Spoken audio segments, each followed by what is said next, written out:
Welcome back जी। एक बार फिर मैं आप लोगों को शामिल करता हूँ इस प्लेटफॉर्म पर। Pakistan versus Bangladesh first test, Bangladesh ने यहाँ पर 104 रन से जीत लिया है। अगर हम बात करें तो आज डे 5 था और हमने कल बिल्डअप किया था कि बांग्लादेश के हाथ में सारी चीजें हैं, वो कंट्रोल कर रहे हैं। उनको ये डिसाइड करना है कि कितने रन उनके लिए इनफ होंगे और कितना टाइम उनके लिए इनफ होगा पाकिस्तान को बॉल आउट करने के लिए। तो उन्होंने वो एक परफेक्ट डिसीजन लिया और हमने देखा कि उन्होंने ये मैच 104 रन से जीत लिया और एंड पे कंफर्टेबली जीत लिया।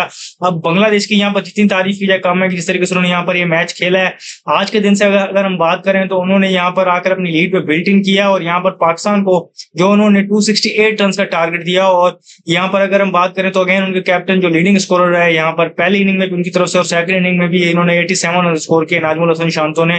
तो इस तरीके से उन्होंने वहां पर पाकिस्तान को एक टारगेट दिया 268 का। यहाँ पर मतलब था कि पाकिस्तान गेम के अंदर था, चेस करने के लिए पाकिस्तान जा सकता था। यहाँ वो उनके पास एक रियलिस्टिक चांस था कि वो चेस करने के अगर जाए तो ये गेम उनके हाथ से दूर नहीं गई थी। तो उन्होंने वो चीज भी माइंड में रखी कि कंप्लीटली पाकिस्तान को बैट आउट नहीं किया। ये एक अलग माइंडसेट देखने का। लेकिन हमारा माइंडसेट देखने का ये है कि क्योंकि पाकिस्तान का हमने आप कहा कि चौथी इनिंग खेलने का जो रिकॉर्ड है वो बहुत बुरा है। तो वो देखते हुए जैसे स्कोर 150 से ऊपर जाता है तो हम समझ जाते हैं कि ये पाकिस्तान ऑलरेडी बैट आउट हो चुका है गेम से। तो एट द एंड वो रिफ्लेक्ट हुआ। लेकिन उन्होंने एक अपने आप को सेफ साइड पे रखने के लिए वो टारगेट भी अचीव कर लिया और फिर उन्होंने एक अपने आप को टाइम भी दिया कि जिसमें आके वो पाकिस्तान को बॉल आउट कर सके। अब पाकिस्तान यहाँ पर 268 का टारगेट चेस करते हुए 163 पे ऑल आउट हो गया। और यहाँ पर पाकिस्तान ने एक अगेन वो डिस्प्ले शो किया जिसकी हम 12 बात कर रहे थे कि हमारा फोर्थ इनिंग का रिकॉर्ड खराब है। तो उसमें एक और इजाफा हो गया, एक और चैप्टर का इजाफा हो गया कि हमने एक कंप्लीट कोलैप्स देखा कि जहां पर हम 163 पे ऑल आउट हो गए। और यहाँ पर नॉर्मली आप ये चीज कहते हैं कि स्पिनर्स वहां पर डोमिनेट करेंगे, डे 5 की पिच है, इतना टर्न हो रहा है। लेकिन सरप्राइजिंगली यहाँ पर हमने 7 विकेट्स पेसर को गवाई हैं और यहाँ पर पूरा क्रेडिट है बांग्लादेश के पेसर्स को जिस तरह उन्होंने बॉलिंग की। अब मैं पाकिस्तान की बैटिंग पे आ जाता हूँ कि 268 चेस करने जब पाकिस्तान आई तो जब बड़ा इंपॉर्टेंट टाइम आता है या बड़े रन करने होते हैं या मैच विनिंग खेलनी होती है तो अनफॉर्चुनेटली मामूल हक वहां से एब्सेंट हो जाते हैं। सबसे पहले तो वो जल्दी आउट हो गए। 2 यंगस्टर के कंधों पे जिम्मेदारी फिर से आ गई जो डेब्यू पे थे, अजान अवैस और वहां पर अब्दुल्ला फजल। उन्होंने थोड़ी पार्टनरशिप लगाई, अब्दुल्ला फजल ने कैरी ऑन किया, उन्होंने 66 रन की इनिंग खेली। उनका साथ आज प्रमोट होके ऊपर सलमान आगा है। तो जब वो टी के टाइम तक जब गए पाकिस्तान वाले तो वहां पर पाकिस्तान वालों के पास एक रियलिस्टिक चांस था कि पाकिस्तान के 112 पे वहां पर 3 आउट थे और पाकिस्तान को अगले सेशन में आगे चेस करने के लिए 152 रन चाहिए थे और उनके 7 विकेट बाकी थी। तो उस सेशन तक जाते हुए पाकिस्तान एक बेहतर पोजीशन में था कि पाकिस्तान के पास वहां पर एक चांस था जीतने का भी और अगर ड्रॉ करने का चांस भी नजर आ रहा था। वहां पर ये लग रहा था कि जीत नहीं है और अभी हमने एक अच्छा सेशन खेल लिया और हम एक कमांडिंग पोजीशन में आ गए हैं। लेकिन बैक ऑफ द माइंड सबके चीज थी कि पाकिस्तान की बैटिंग लाइन है कि 5वीं 6वीं विकेट गिरते ही अगली विकेटों ने वहां पर ठहरना नहीं है और फिर ये जिसे आप कहते हैं कि महज एक रस्मी कार्रवाई बन जाएगी। तो वो खदशा सही साबित हुआ कि लंच के टी के फौरन बाद जाती है हमने देखा कि अब्दुल्ला फजल आउट हो गया, फिर उसके बाद आगा सलमान आउट हो गए। मिनी सी पार्टनरशिप वहां पर लगाई सऊद शकील और मोहम्मद रिजवान ने, लेकिन उन दोनों के आउट होती हमने देखा कि पाकिस्तान की कहानी सिमट गई 163 रन पे। जहां पर 118 पे आप 3 आउट थे तो वहां से आप देखें तो आप 163 पे आपकी टीम ऑल आउट हो गई। तो ये आपकी लास्ट की 7 विकेट्स देखें कितने रन पे गिरी हैं। तो ये सारी चीजें आपके मसले मसाइल वहीं पर मौजूद है। अब्दुल्ला फजल के 66 रन थे, आगा सलमान के 25 रन थे। इनकी एक पार्टनरशिप के अलावा अगर हम बात करें तो अजान अवैस के 15 थे और रिजवान और सऊद शकील के 15-15। तो ये रन थे। तो कंप्लीट कोलैप्स नजर आया मां सवाए अब्दुल्ला फजल के देखें तो एक आपको कोई बैटिंग लाइन में अगर हम बात करें कंप्लीट सरेंडर नजर आया। कहीं नजर नहीं आया कि हम चेस करने जा रहे हैं या क्या आप उनको कोई जैसे आप कहते हैं अगर प्रेशर रिवर्ट करें उनपे, तो वो भी वो नहीं हुआ। एक सरेंडर नजर आया और वो चीज हमने देखा कि हमने मैच हारा और 104 रन से हारा। बांग्लादेश का ये कि अगर हम बात करें 3rd कंसेक्यूटिव विक्ट्री है टेस्ट क्रिकेट में पाकिस्तान के अगेंस्ट। उन्होंने अपना माइंडसेट चेंज किया, अपना रोल चेंज किया। उसके बाद हम देखेंगे कैसे हम यहाँ डोमिनेट कर रहे हैं। हमारे होम में वो हमें 2-0 हरा के गए थे। अब अगर हम बात करें तो वो ऑन कोर्स है यहाँ पर अपने होम में भी वो 2-0 हराने के लिए हमें वो बिल्कुल रेडी है। तो वो सारी चीजें आपके सामने है। अब यहाँ पर एक सवाल भी है और आपको एक चीज भी बताते चलेंगे। हमने जब पिछला सीजन एंड किया था टेस्ट क्रिकेट का तो एक चीज थी कि हमने वहां पर कुछ चीजें आइडेंटिफाई की थी कि हमारी टेस्ट टीम कहाँ स्ट्रगल कर रही है। तो वो चीजें आपके सामने रखता हूँ कि एक चीज वहां पर ये थी कि हमारे पास ऐसा बॉलिंग अटैक नहीं था कि जो 20 विकेट्स ले सके। रैंक टर्नर्स को हटा दें वहां पर तो हम ले रहे थे, लेकिन उसके अलावा अगर हम बात करें जरा सी डिसेंट पिच आ रही थी तो हम वहां पर 20 विकेट्स नहीं ले पा रहे थे।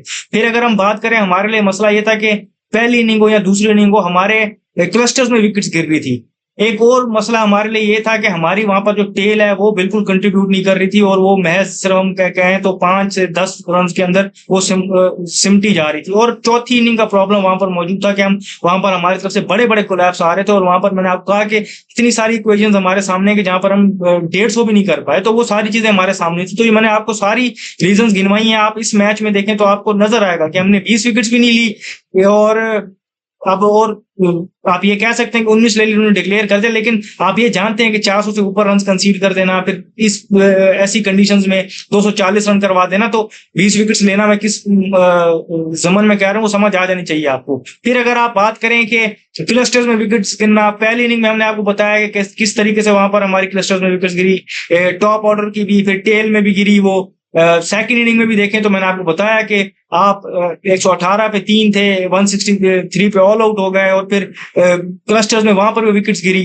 फिर अगर आप देखें तो फोर्थ इनिंग वाली जो कहानी है आपके सामने, एक मतलब फिर आपके सामने खड़ी हो गई है कि आपने वहां पर सिर्फ 163 की है चौथी इनिंग। तो वो सारी चीजें आपके सामने है कि कहीं भी इंप्रूवमेंट नजर नहीं ना, आपके पास वो थोड़ी सी डिसेंट विकेट हो तो वहां पर आपके पास 20 विकेट्स नहीं ले पाए। आपकी क्लस्टर्स में विकेट्स भी गिर रही हैं, चौथी इनिंग आपसे नहीं खेली जा रही, टेल आपकी बिल्कुल बेकार हो गई है कि जैसे आप 20 से 30 रन भी 4 या 5 बैटर से मिला के एक्सपेक्ट नहीं कर पा रहे होते। तो वो सारी चीजें आपके सामने है। तो इस तरीके से आप टेस्ट क्रिकेट नहीं जीतेंगे, आप कुछ भी कर लें। लास्ट सीजन पे जहां से आपने एंड किया था आप वहां पर खड़े हैं, बल्कि आज मैं कहूंगा कि आप उससे भी बिल्कुल नीचे चले गए हैं, और आपने इंप्रूवमेंट क्या दिखानी थी आप उससे भी 2 कदम पीछे चले गए हैं। क्योंकि जब आप ज्यादा टेस्ट क्रिकेट खेलते नहीं है और फिर आप को आपकी गलतियों का अंदाजा नहीं होता, कोई वही नहीं है कि हम ये भूल गए कि हमारी ये लैकिंग्स थी, क्योंकि हमने उस पर काम ही नहीं किया ऑफ सीजन में या आगे प्रिपेयर करने के लिए।